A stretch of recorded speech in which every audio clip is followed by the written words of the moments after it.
Okay, so let's get into what we learned presented by Binghamton University. Binghamton University was named the top school in the SUNY system according to recent rankings from the Wall Street Journal and Forbes. Visit binghamton.edu for more.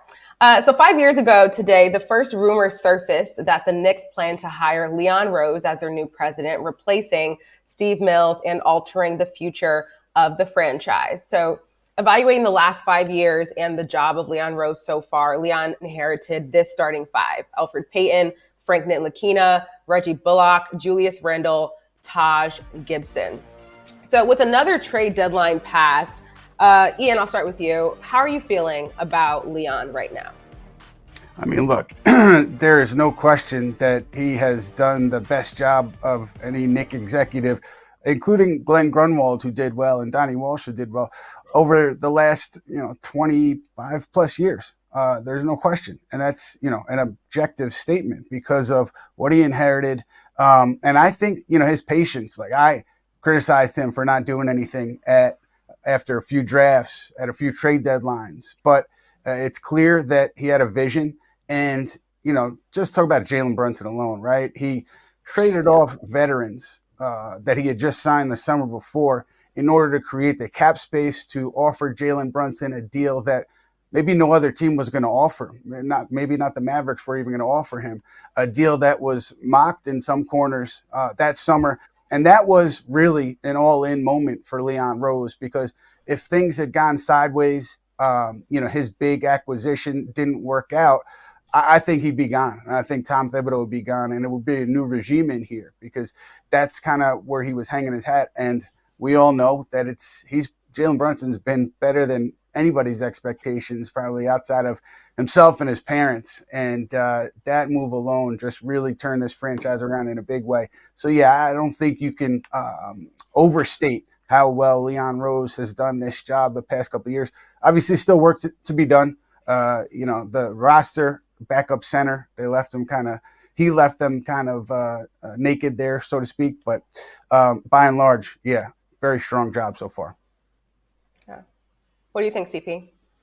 Yeah, 5 years goes by so fast. And I remember during the acquisition, I was a little bit hesitant at first because, James Dolan's history in hiring these executives just has not panned out. And so I was wondering, like, oh, man, are they trying to just be a copycat of the Warriors? Yes, Bob Myers, coming from the agency side, he had a tremendous amount of success. But is this going to work here? Leon Rose, he has all these relationships. Who is the big player, big splash that they're going to make?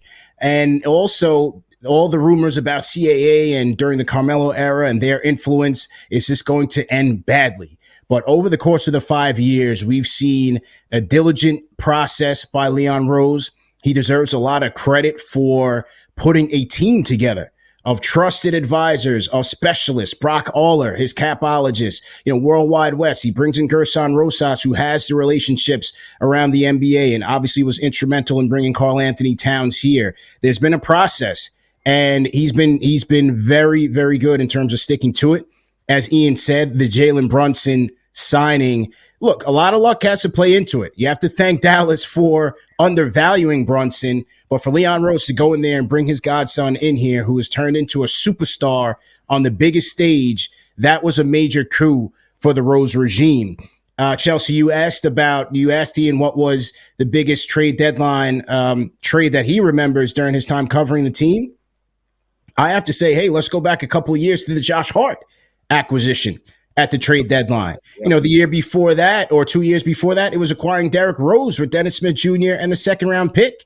And Derrick Rose becomes a vital piece to the Knicks' first playoff run in 8 years. And so he's done a good job in making deals on the margins. They've done a good job in terms of managing the cap.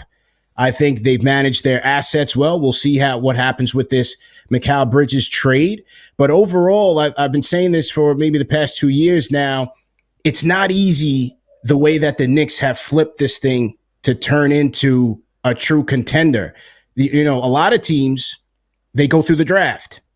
Golden State, Denver, the Celtics with Tatum and Brown. A lot of it is through the draft where you're getting these premier lottery picks. But for the Knicks, they've had to flip their draft picks. They've had to go in the free agency on the margins and put this thing together.